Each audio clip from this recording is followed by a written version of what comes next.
ऐसा है कि हवा में तीरा मारने की इनकी आदत है। अभी पप्पू यादव से पूछा, नहीं बताया। अभी अनवर पाशा से पूछा, नहीं बताया। कोई नाम नहीं बता सकते कि नाम इनको पता ही नहीं ना है, ऐसा कोई नाम एग्जिस्ट करता है। हाँ, उनके समय में जरूर 1990 से 205 तक ये इनकी, अरे बीच में मत बोलिए, अच्छा 1 मिनट बीच में मत बोलिए अनवर पाशा साहब, मैं बीच में नहीं बोलता। आपको नहीं मालूम है नाम? अभी आपको मालूम है कि नहीं नाम? आप, अरे आपको अच्छा, आपको मालूम है तो अपने समय बता दीजिए। आप अपने समय इतने अनजान हैं, आपको अपने समय। अरे नीतीश कुमार से पूछ लीजिए। अरे किसको पढ़ाने के लिए आया, खुद पढ़िए पहले, उसके बाद बताइए। अगर मालूम है तो बीच में मत बोलिए। देखिए इनकी आदत ये 1990 से आपको पढ़ना है तो जाकर 1990 से 205 तक की सरकार पढ़ लीजिए, जब पुलिस पंगु होती थी, अधिकारी पंगु होते थे आपके सामने, इसलिए कि साधु यादव जैसे लोग दिन दहाड़े सबसे डकैती करते थे, सब जगह घुस जाते थे। किसका संरक्षण था, मैं नाम ले रहा हूँ, किसका संरक्षण था?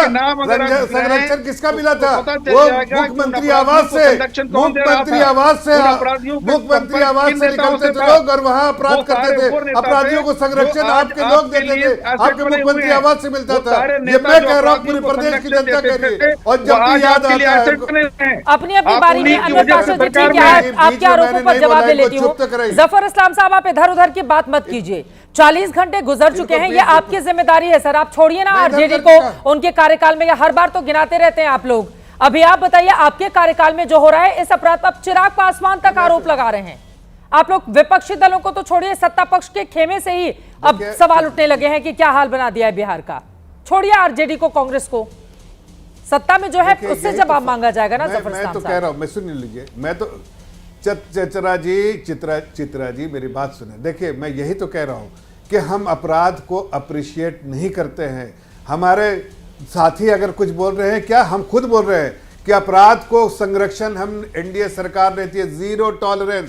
कोई अपराध हुआ है, कोई क्राइम हुआ है तो क्रिमिनल को ढूंढ के निकालेंगे, उसको सलाखों के पीछे भेजेंगे, ये हमारा रेजोल्यूशन होता है। लेकिन ये अनवर पाशा जी की पार्टी मुख्यमंत्री आवास से ही अपराधियों को शाख मिलती थी और अपराधी वहीं से निकल के जाता, संरक्षण मिलता। तो ये मैं बता रहा था।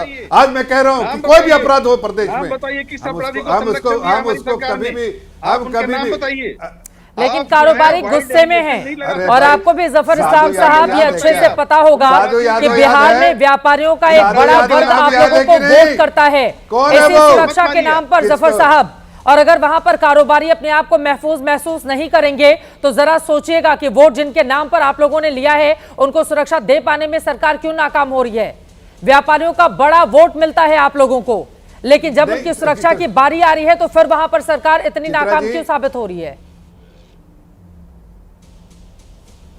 चित्रा जी मैं फिर से दोहरा रहा हूं कि अपराधी अपराध करते हैं, लेकिन सरकार की नीति ऐसी है कि अपराधियों को धर पकड़ करके उनको सलाखों के पीछे डाल दे, उनको कानूनी कार्रवाई उन पे हो। लेकिन ये मैं फिर से कह रहा हूं, अपराध को हम कभी भी किसी को संरक्षण नहीं देंगे, हम सख्ती से निपटेंगे और निपट रहे हैं।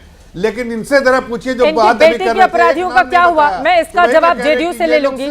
ठीक है, आपने बड़ी बात कही है। जल्दी से राजेश राठौड़ जी जवाब देंगे, उसके बाद नवल शर्मा जी मैं आ रही हूं, क्योंकि इन्हीं के बेटे को गोली मारी गई थी और फिर उन अपराधियों का क्या हुआ इस बारे में आप जवाब दीजिएगा। लेकिन उसके पहले राजेश राठौड़ जी, वो बार बार आपको बता रहे हैं कि आपके कार्यकाल का क्या हाल था, उससे बहुत बेहतर स्थिति में है बिहार मौजूदा वक्त में। राजेश राठौड़ जी, बिहार के क्या हालात है वो आपके स्क्रीन पर जो क्राइम का आंकड़ा चल रहा है उससे स्पष्ट है। लेकिन मैं ये आपके टीवी चैनल के माध्यम से मांग करना चाहता हूं बिहार सरकार से कि अगर असली कातिल तक पहुंचना है तो हाई कोर्ट के न्यायाधीश के निगरानी में सीबीआई जांच हो और सबसे पहले गोपाल खेमका जी के सुपुत्र की जो हत्या हुई थी उस केस को रीओपन किया जाए। जब तक उस केस की जांच नहीं होगी तो हत्यारा तक नहीं पहुंच सकता है, इसलिए कि फिर एसआईटी करेगा, किसी टुच्चा शूटर को उठाएगा, या तो उसको इनकाउंटर करेगा या जेल भेजेगा, असली कातिल तक नहीं पहुंचेगा। इसलिए मैं बार बार कह रहा हूं कि असली कातिल तक एक करने मार्ग में जो गुंडे बैठे हुए हैं मुख्यमंत्री आवास में, वो असली कातिल तक पुलिस को नहीं पहुंचने देगा। इसलिए मैं बार बार कह रहा हूं कि सीबीआई की जांच हो, गुंजन खेमका जी के केस को रीओपन हो और तब पता चलेगा कि असली कातिल कौन है, नहीं तो फिर पुलिस वाले यही करेंगे, किसी टुच्चा शूटर को उठाएगा, उसको इनकाउंटर करेगा या सलाखों के अंदर भेजेगा, असली कातिल को छोड़ देगा, नहीं पहुंचेगा, क्योंकि उसको संरक्षण देने वाला बहुत बड़ा आदमी है, एक अन्य आवाज में बढ़ता है। अगर जब तक एक अन्य आवाज इसका आशीर्वाद गुंडों पे रहेगा तो बिहार में गुंडा राज तो रहेगा ही। अगर गुंडा राज खत्म करना है तो इस केस की जांच सीबीआई से हो और गुंजन खेमका जी नवल शर्मा जी रीओपन कीजिए पुराना केस और सीबीआई जांच की मांग कर रहे हैं वो। आ रही हूँ धीरेन्द्र जी उसके बाद आपके पास। नवल शर्मा जी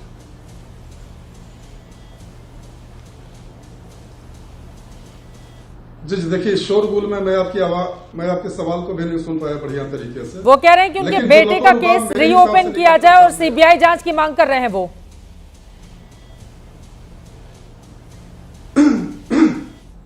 जी देखिए, जब इनके बेटे की हत्या हुई थी तो 2 अपराधियों की तुरंत गिरफ्तारी हुई थी।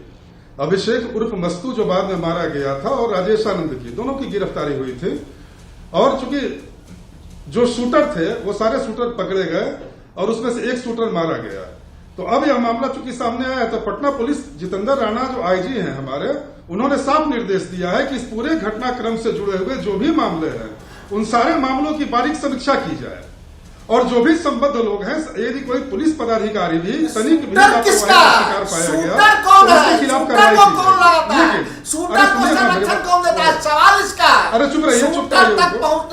ऐसे चिल्ला के बोलने से क्या होगा? ऐसे चिल्ला के बोलने से क्या होगा? शूटर को गलत सही तो सही हो जाएगा। जवाब सुन लेते हैं, राजेश राठौर जी का जवाब सुन लेते हैं। दोनों लोग बोलेंगे, आवाज नहीं आएगी, प्लीज एक एक करके अपनी बारी में। पहुंचेंगे कब शूटर तक? नवल शर्मा जी तब तो बड़े बड़े दावे होंगे ना सरकार की ओर से, अभी तो अपराधी पकड़े ही नहीं गए हैं। 1-2 मिनट समय दिया जी। बहुत जल्द पकड़े जाएंगे और हम लोग फिर आपस में डिबेट करते हुए दिखाई देंगे चित्रा जी। तुरंत अपराधी पकड़े जाएंगे और फिर मैं आपके सामने बैठूंगा और डिबेट करूंगा। मैं 2-3 बातें कहूंगा जिसे कहने की अनुमति दी जाए। जैसे अभी जो चर्चा हो रही थी, आप ये बताइए ना कि 2005 में नीतीश कुमार जी को बिहार की जनता ने आशीर्वाद दिया। क्यों? क्योंकि बिहार की जनता नीतीश कुमार जी की प्रशासनिक कार्यशैली को जानती है और सराहती है, इसीलिए बार बार उनको अपना आशीर्वाद देती है। क्योंकि वो जानती है कि नीतीश कुमार की सरकार में कभी भी अपराधियों को सत्ता का संरक्षण नहीं मिलेगा, जिसके लिए लालू यादव जी की सरकार बदनाम थी। दूसरी बात कि अगर नीतीश कुमार जी के शासनकाल में कोई क्रिमिनल पकड़ाएगा तो किसी नेता की पैरवी नहीं जाएगी। और है किसी नेता की मजाल क्या कि वो थाना से पैरवी करके किसी अपराधी को छुड़ा ले? है नीतीश कुमार जी के बिहार में किसी भी बड़े नेता की मजाल कि वो जाए और एसपी से पैरवी करके किसी क्रिमिनल को छुड़ा ले? अरे अपराधी पकड़े जाते फिर छूट जाते हैं। अभी वो आरोप लगा रहे थे आरजेडी के नेता, उनकी ओर से कहा गया कि किस तरह से अनवर पाशा जी ने कहा कि अपराधियों को छुड़ाने का काम अब तो सरकार ही कर रही है, उनकी सजा माफ करवा देती है। किसकी सजा माफ करवा देती है? नाम तो बताए। वो ये गिरिडीह के एसपी थे, गिरिडीह के एसपी का किडनैपिंग हुआ था लालू जी के शासनकाल में, जब एसपी सुरक्षित नहीं थे और वो लोग लैंड ऑर्डर पर प्रवचन दे रहे हैं। किस पर प्रवचन दे रहे हैं? जेल मैनुअल में बदलाव करके किसको बाहर निकाला गया है पूरा राज्य जानता है, राज्य की जनता जानती है। बताइए, जेल मैनुअल में ही बदलाव कर देती है सरकार, कैसे करेंगे अपराधियों पर लगाम लगाने के दावे? आपकी याददाश्त कमजोर हो गई क्या? आप पता कीजिएगा, भारत के कई राज्यों में वो कानून लागू है, गुजरात में वो कानून पहले से लागू है। आप कैसे प्रोफेसर है भाई साहब अनवर पाशा जी? आप ही जैसे प्रवक्ताओं के चलते आरजेडी के रेपिस्टों को 20 बहनों के नीतीश कुमार जी के शासनकाल किया गया था, याद है ना? इसी तरह से आजाद किया गया था गुजरात में भी, और आप पक्षधर हैं उसके। सुभाष यादव जी ने आपको लेकर क्या कहा था कि सीएम हाउस से अपराधियों को संरक्षण मिलता था। एक छोटी मोटी गाड़ी की चोरी की घटना होती थी, उसका तार सीएम हाउस से। संरक्षण कोई मर्डर हो, बिहार में कोई मर्डर हो, सीधे सीएम हाउस। और आप चले हैं लैंड ऑर्डर पर प्रवचन दे रहे हैं। अरे आपको जनता ने अस्वीकार क्यों किया? अगर कार्रवाई की, बहुत सिंपल सा सवाल है, बहुत आसान सा सवाल है आपसे कि अगर कार्रवाई होती सारे लोग अपराधियों का मनोबल इतना अपराध का ग्राफ बिहार में इतना ऊपर नहीं जाता। अपनी बारी में धीरेन्द्र मुन्ना जी जल्दी से क्लोजिंग कमेंट, वक्त हमारे पास इतना ही है। धीरेन्द्र मुन्ना जी, ठीक है सर, आपकी बात हो गई। और उनका ये कहना है कि अपराधियों को अगर इसी तरह से संरक्षण दिया जाएगा, जेल से निकाला जाएगा मैनुअल में, बदलाव किया जाएगा तो फिर कैसे सुधरेंगे हालात? धीरेन्द्र मुन्ना जी। मैं तो कांग्रेस के प्रवक्ता को भी बताना चाहता हूँ आपको दिक्कत आ रही है। नवल शर्मा जी, उनकी आवाज में दिक्कत आ रही है, अपनी बात जल्दी से पूरी कर लें नवल शर्मा साहब। जी मुझसे पूछ रहे हैं चित्र? हाँ, उनके ऑडियो में दिक्कत आ रही है। कब तक पकड़ लिए जाएंगे अपराधी, क्या आश्वासन देकर जाएंगे आप बिहार की जनता को? जी चित्रा जी, मैं नीतीश कुमार जी की पार्टी का प्रवक्ता हूं और मेरा चारित्रिक बल कम से कम आरजेडी के प्रवक्ताओं से 1000 गुना ज्यादा श्रेष्ठ है। क्यों? क्योंकि हमारे नेता की कुर्ता पैजामा की सफेदी पर आज तक करप्शन का एक छोटा धब्बा नहीं लगा है। मेरे नेता का नाम लालू यादव नहीं है, मेरे नेता का नाम तेजस्वी यादव नहीं है चित्रा जी। तो मैं आपको गारंटी देता हूं, मैं आपको यकीन दिलाता हूं, घोटाले से डर करके भाजपा के गोद में जाकर बैठे हुए नेता हैं आपके।